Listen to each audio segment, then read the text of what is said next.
Hey guys, welcome to Flying Casual. I'm James. And I'm Brock. And today we're joined with a very, very special guest. Darth Vader. Vader is on the other end of the phone. No, we've got Din on the line. Din, you there? Yeah, hey guys. Hey, where would people know you from? Where do people probably in fandom, the guy who wrote the Rebel Force radio song. Yeah. Cool. And now the Rebel Girl song, which seems to be catching on to the wider podcast fandom audience, which is it's catching on, and it's a catchy song. We're gonna play that in a little bit right here. And the Rebel Force radio song is great as well. That's actually how I first heard about you, was through that song. And the Rebel Force radio guys. And you were at Star Wars Celebration, correct? The first one that I attended was Celebration Anaheim, where I played the RFR Bash. Oh, cool. Oh, nice. Yeah, that's awesome. Yeah, that was like heaven. How long have you been into music, Dan? I actually have been into music all my life. I keep this photo on my wall to remember, what I love the most, which is me as I think about a 3-year-old it'd be about 1980. And I have these big headphones on. I used to just be enamored with stereo sound, and it plugged into my dad's 70s stereo. Oh, right. Listening to everything from the Beatles to the Pac-Man animated TV show soundtrack. For some reason. That's awesome. So does that make you a nerd from the beginning then? Oh, yeah. I was a nerd from the beginning. What was really cool was that I don't know how my dad was connected to the film industry when I was young, but in 1982, we had a widescreen VHS bootleg of Return of the Jedi. Ooh. Wow. Yeah, so we watched that every day until we destroyed the cassette with my brother and I. I can't believe widescreen existed on VHS in that long ago. Oh, yeah. It's amazing. I don't think it was anything to do with something for sale. It was some kind of screener. Oh yeah. All of my Star Wars VHS tapes were all taped off of Beta.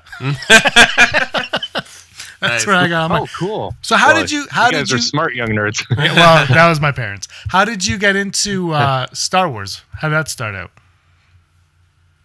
It must have been A New Hope, because that's the first one I remember seeing at home. On VHS. I vaguely remember seeing that at home, and Empire.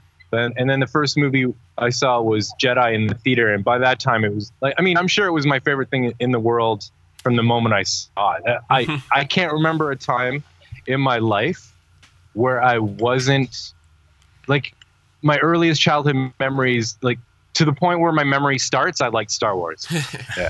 Yeah, I think I can relate to that. But I had a moment, I gotta ask you about this, because I had a moment growing up with Star Wars for all my childhood. I had all the toys, watched the movies, the cartoons, droids, Ewoks, all that stuff. Yeah. But then around the late 80s, early 90s, it kind of faded a bit for me. And to be honest, the way I always got into Star Wars every year was Return of the Jedi was on, we took off of Beta, was also on the same VHS tape as Christmas Vacation. But Christmas Vacation was after Return of the Jedi, so I had to fast forward Return of the Jedi to get to Christmas Vacation every year, because we watched it every year. And what I would do, though, is I would actually start fast forwarding it and then be reminded of how much I loved that movie and would watch it and then get yelled at by my parents for not having Christmas Vacation queued up. Was there a moment for you, though, where you found your Star Wars fandom kind of faded just a little bit? First, I'm glad you mentioned National Lampoons. I'm gonna have to watch that this Christmas. Well, I think tragically at 15, I decided I liked rock music and maybe hanging out with my friends and girls more than Star Wars. So I remember selling all my vintage stuff at a garage sale. Tragic. Oh my goodness. And then, but my friends and I would occasionally watch the movies through high school and agree that it was the greatest thing ever. So it's not like I tried to distance myself. It was just, and then when that first commercial hit for the special editions, I was obsessed again. Wow. Oh yeah, that was it. That was the beginning of the end of Star Wars ever going away. Yeah. It was kind I have a question. I know that you love your 3D Blu-rays. You have a 3D Blu-ray player. Right? I get so tripped out that people actually notice my posts online. I should watch what I say. Well, I don't know anyone that likes 3D other than myself. This is where, but you said the 3D Guardians of the Galaxy 3D was phenomenal. I have a question. Did you see The Phantom Menace in 3D, and were you excited for it in 3D? You know what? That was a really underwhelming 3D conversion. I was super excited. As an artist, like I'm also a visual artist, and I went to probably like Canada's, edgiest, best art school, and I came out of the concept art program. So that really, trained me to think differently. Like concept art is all about just really always like maybe too much of a focus of being out of the box. But what I like about 3D is it's truly a tool, a new language for artists to compose in. Like you can change someone's psychological and mental and emotional response. You have new tools to do that. Well, I like 3D. I don't think it's a gimmick. I think if it's been used like that, but if it's used right, like Avatar first showed, it's a way to express yourself differently and in new, fresh ways. Yeah, exactly. The Phantom Menace was conservative by George's own admission. I thought it was a little too conservative, but I'd love to visit it again on Blu-ray. I did see Attack of the Clones in 3D at Celebration, and they pushed that further, and it was outstanding. Like I'm dying for that on Blu-ray. We were really excited. I was excited to see every Star Wars film in 3D when they were. I was just excited to go to the theater and watch Star Wars. Yeah. But we went, I think, like opening night to see the Phantom Menace 3D, and we were looking forward to Attack of the Clones, and then Brock and I never got that opportunity because of the Disney purchase. So that was sadly. Exactly. I was really looking forward to it. Hopefully one day we'll get to see that. But in comparison, how is the Force Awakens Blu-ray 3D? I just like to say that the Phantom Menace wasn't bad on 3D, and I would love to get it at home. It was just a little conservative. Yeah. Whereas the Force Awakens, like as it's reviewed at Blu-ray.com, which is my favorite place to go for the technical side of analyzing Blu-rays, it sets the bar, I think, that in terms of what home Blu-ray could do. There's a few Blu-rays that do that, and The Force Awakens is one of them. I mean, it never looks like that 3D layered effect, like those pop-up film viewers we had when we were kids. It's always sort of real and has good depth and good contrast. And Sheldon Norton, the filmmaker, he lives close to me, so sometimes we do movie nights, and I really searched hard to find a really good 3D TV, and he says it's better than Ultra AVX 3D, which is kind of funny. Speaking of Sheldon, we're mutual friends with Sheldon. I worked with him for a few years, and I saw Hugo in 3D with Sheldon, the movie Hugo. And before that movie started, the trailer was for the Phantom Menace in 3D, and I knew Sheldon liked Star Wars. That was going to happen? No, like I had no idea. And I knew he liked Star Wars, but I didn't know to what extent. And he flipped out in the theater. There was only like 4 or 5 of us in the theater, but he flipped out, and it's a memory that I love. And I bring it up every once in a while because I love his excitement. I punched him during Rogue One a few times. Really? I punched him when the Mustafar scene started. Sorry, Sheldon. Yeah, he's got. I was overly excited. And actually, your Rebel Force Radio song is in his documentary about Rebel Force Radio. Yeah, I'm really, really super honored to be a part of that. Yeah. What I like artistically about that is that there's so many layers of DIY creators, right? There's RFR, and then there's myself, and then Sheldon as well.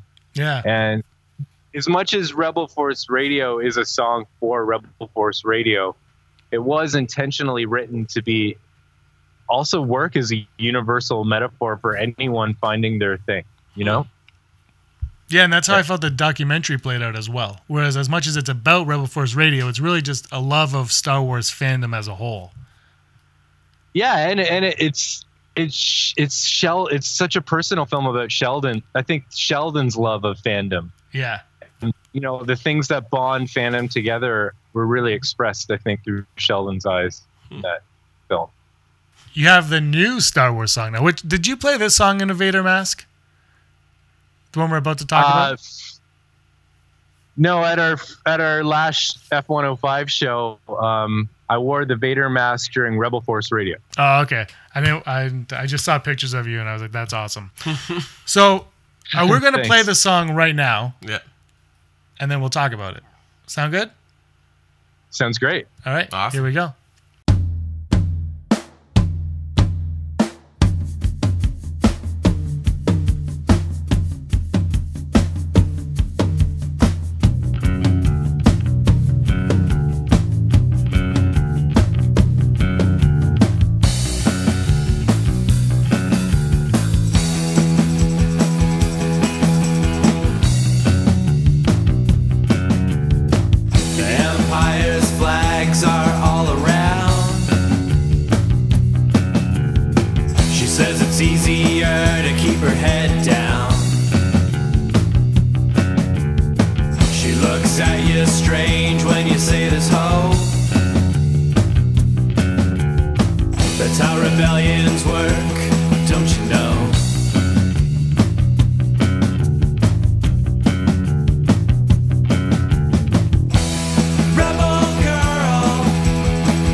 Wow, that sounds awesome.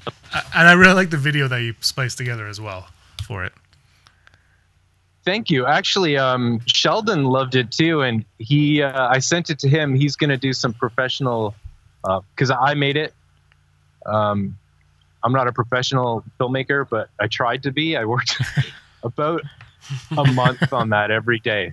I got so obsessed with it, like everything in my life fell behind to do that. Oh wow! And Sheldon is currently just touching it up and giving it a sheen, his professional sort of sheen. Oh, that's so you'll get that in by about the 5 way, years. Yeah. You were asking about the Darth Vader mask, and we posted that whole show up on our YouTube page. So just, YouTube F-105. We'll put the link in the description. Yeah. Oh, thanks. I did use cheerleader pom-poms that I attached to my tambourine during Rebel Girl. That's awesome. Inside. It went over well. So let's go through the origins of Rebel Girl, because it didn't start off as Rebel Girl, did it? Oh, wow. You guys really pay attention. Thank you. No, that's really cool that you do. Thanks. I appreciate it. No problem. It started as a song called Toronto Girl. I'm obsessed with the Doors, and I always wanted to write a song for Toronto, like LA Woman. And we did, and we threw that out and tested it out. And then one day, I just really have to emphasize that Rebel Girl wasn't any sort of like plan to do another Star Wars thing. It actually just hit me one day when I was on the Toronto Transit, and I started singing Rebel Girl in my head while listening to Toronto Girl. Huh. And I thought it would be a cool alternate version of the song. And I presented it to Jimmy, to do a debut on their show. And then they did. And then people started commenting on it like everywhere, and not just Star Wars fans, but a woman said she shared it with her sister who had recently quit drugs, and she rebelled against the status quo of her friends. Interesting. And I realized, wow, okay, this song is actually more universal than Toronto Girl. This is a better song. So that's the official version. Wow. And Yeah. was that just through passing around like the YouTube clip, or was it through like streaming services like Spotify, or? It's not streaming yet because the EP that it'll be out on will be in the fall. Right. Okay. That was just, through all the social media posts. Oh, okay. Gotcha. Oh, Yeah. cool. So she sent me a message saying that, and I was like, okay. And then I talked to because sometimes when you're really close and in the thick of writing and releasing something, you can't really see it objectively. Mm-hmm. But a lot of people really responded and helped me see it objectively. That, like, Rebel Girl, I did write in a way again where it totally evoked the Star Wars heroines, but Yeah. also that if you heard it on the radio and you didn't know us as Star Wars fans, like, actually Rebel Force Radio has been on satellite and FM radio, a few stations, for 4 years. So like, people that hear that song, they don't know about me and my Star Wars fandom. So I wanted Rebel Girl to be like that. So when the first lines that say the Empire's flags are all around, it could be any empire Exactly. in the world right now, Interesting. Wow. Yeah. That's pretty crazy for you to just have a bright idea while on the TTC. Well, I think essentially I wouldn't make music if I didn't love. I mean, a lot of artists and creators create stuff that they can't hear anywhere else. Mhm. So I think that's why I keep making music. I keep just wanting to create what I want to hear. Wow. And so just listening to it, it just popped in my head. And I was like, I want to hear that song. So, and then it was just a matter of convincing my bandmates and label, because this is the first record I'm not paying for. Right. So I had to convince them to pay to redo the vocals. How did that go over? It went over well because obviously one of the reasons why they want this record is the success that we've had in the past, with Rebel Force Radio in particular too. So they saw a chance to hit a wider audience with Rebel Girl. So they were like, yeah, let's do it. I think it's kind of cool that you took your own song and said, I can make another version of this song that's equally or better than the original, and you had no gripes about it. Like, your pride didn't get in the way of, no, it's perfect as is. You went right in with it, and you're just sitting on there. Did anything just come in your head or was it just the Rebel Girl just kind of came in your head, the word Rebel instead of Toronto, or was there was there a specific character from the films that approached your mind at that moment, or anything like that really gave you focus towards it? I think what was in my heart and mind and soul at the time was like just being really passionate about women in Star Wars films and fandom. And yeah, and that was also a theme in Toronto Girl. Like I was using women I know in Toronto as a metaphor for the city, and then that just really it was able to switch to Rebel Girl really fast. I mean, I think sometimes the best songs flow out without trying to. I mean, all the songs that we've ever made have just flown out of jams or writing. So we don't sit down and try to write; it just happens. Right. So I think, and it always flows out from a strong emotion. Nothing comes out if there's never a strong emotion behind it for me. So I just felt really strongly about wanting to say that I think all this this breakthrough of females in Star Wars and fandom is amazing. The personal side was how much I love the relationship I have with my 11-year-old niece, who loves Ray so much that her name's Lily, but her nickname is now Lily Ray. So that's awesome. Yeah. So there's nothing better. Like I went to go see TFA for like the 10th time when I was visiting my family out west with her. Yeah. She had all these questions for me. I was like, this is the greatest thing in the world, having my 11-year-old niece ask me about Star Wars because she loves Rey and the Force Awakens. It's like meeting your young self again when you're like, oh, then Luke did this and then Chewie said that and da da da. But now it's a new film. And you're like, I can't believe I'm experiencing this again through someone else's eyes. So. Yeah, and that's just that's priceless. Yeah, and she didn't have to watch it on a bootleg widescreen VHS. It's like, we'll watch it on VHS. Like, what is VHS? On the most crisp, pristine picture she could ever see it on. She got to see it on too. So your EP's coming out in the fall? Yeah, we actually have a whole album recorded, which is going to be about an 8 or 9 song album. We wanted it to be something that would fit on one vinyl LP. Oh, great. Yeah, like I just feel like in this digital age, people still release 20-song albums, and they maybe only have 10 good songs, if that. So do 8 strong ones, and attention spans are shorter. But then we realized there was two totally different styles of music that split in half easily. So we'll release it as 2 sides or 2 EPs. So one side, one EP in the fall, and then the other in the spring. The one in the springs can be a little more acoustic. Yeah. Oh, okay. Oh, nice. Where can we find that online? And I was gonna say record stores, but we don't even have those anymore. No. So our tag online is at F-105 Music. So F-105 Music. So Facebook, Instagram, Twitter, and we don't have that for our YouTube yet. But if you just search in YouTube, F105music.com. That takes you everywhere. Yeah, we'll put that link also. We'll put all the links in the description that we can fit. All right, before we let you go, yes, you are a huge fan of The Force Awakens. Like you say, you saw it 10 times, and you have the Blu-ray, 3D Blu-ray. The news of J.J. Abrams coming back to direct Episode 9. How do you feel about that? I feel like in my gut, in my heart, that it's the right choice. I was initially thinking Ryan, just because I love the movies that I've, like Brick and Looper. Yeah. And I feel like he's a real ideas kind of director, which is very George Lucas. And I think he's gonna take the next movie, Last Jedi, into weird, cool, strange, new places that JJ loves.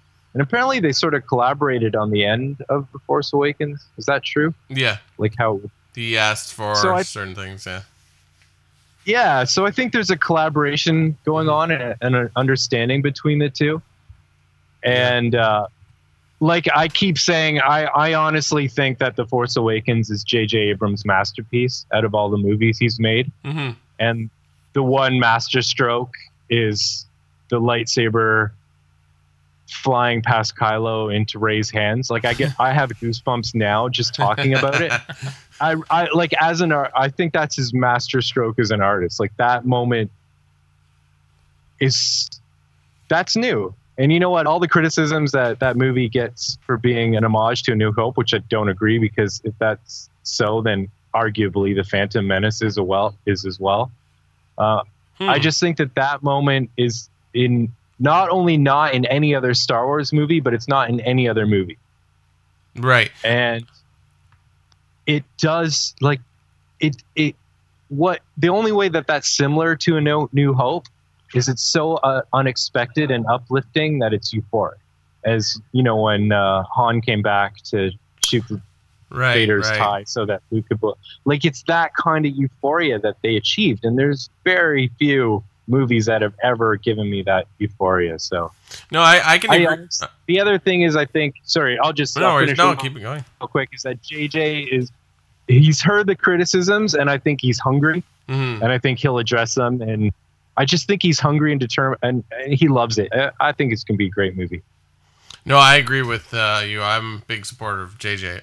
But going back to what you were saying about that scene in The Force Awakens where like the lightsaber flies into Rey's hand, I think you're right. I mean, right now we don't know. I mean, it's a really cool scene just visually, or just a moment of that scene is really cool. But I think you kind of point out a really good point. I mean, we don't know what's going to happen in Last Jedi and Episode 9, but that could arguably be a new awakening for Force wielders, right? Because it's sort of her first moment of really wielding the Force properly, I guess you could say. Like, it could be the introduction, say she's a Jedi. We don't know. But say she becomes a Jedi. The second that lightsaber hits her palm is sort of like, this is the new Jedi.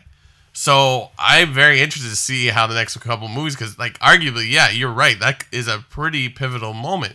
Of course, we don't know what's going to happen, but like, if it isn't great, I mean, like you said, it's just cool. And I agree with like that Han showing up in A New Hope is probably the closest thing, because it's sort of like, because of that action, the whole story goes a new direction, right? Like they could have, like, Finn has been slammed to the ground, and Rey's just doesn't know what she's at this point, hasn't done a huge amount of things in this scene. So it's like the second she gets that lightsaber, like the tides are turned, right? So interesting. I like that that catch there. So I'm gonna definitely think about that when the next movies come out. It's just so special. Like when you think about that euphoria, and like I teared up, you know, when that happened, just out of pure joy. Like that's, there's very few movies that have ever done that. I mean, and personally, like I could probably write a book on that moment and why that's such a masterpiece. Because of that moment. Like if it's all made to lead to that, and then you have the Luke reveal after that. It's like, oh, come on.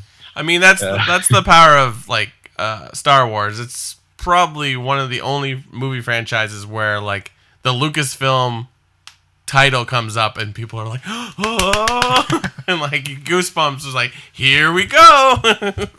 So yeah, and that film really delivered on that excitement that logo promises, you know. Yeah, like no matter what you want to say, I mean, the critiques that are that it's an homage to A New Hope. I mean, I completely agree with JJ that they were just in there to set up all the new stuff. And there's so much like that moment, like just the characters of Rey and Finn and Poe in general. Like he was inventive with characters. That JJ's strength. I mean, JJ is never. You can invent in so many different ways. It's not just coming up with a new, different. Invented new characters. That's inventiveness. It's a new status quo. I mean, look at the fans. Either if you don't like them or not, of the directors, we keep referring to them as Ryan and JJ as if we know them. I don't remember like ever referring to George Lucas as George. You know what I mean? It was like George Lucas. But like, I guess it's like it's a new regime. Yeah. So it's like, oh yeah, JJ, he did a good job. Like, who is JJ? All right, before we let you go, use first names just out of habit. Yeah, no worries. So do we. So don't worry about it. All right, before we let you go, I wanted to ask you, one more question. All right. Who is your favorite Star Wars character? Luke. Why? Gotta be Luke. Well, I'd want it to be Han or Han. Because that's who I'd want to be. Yeah.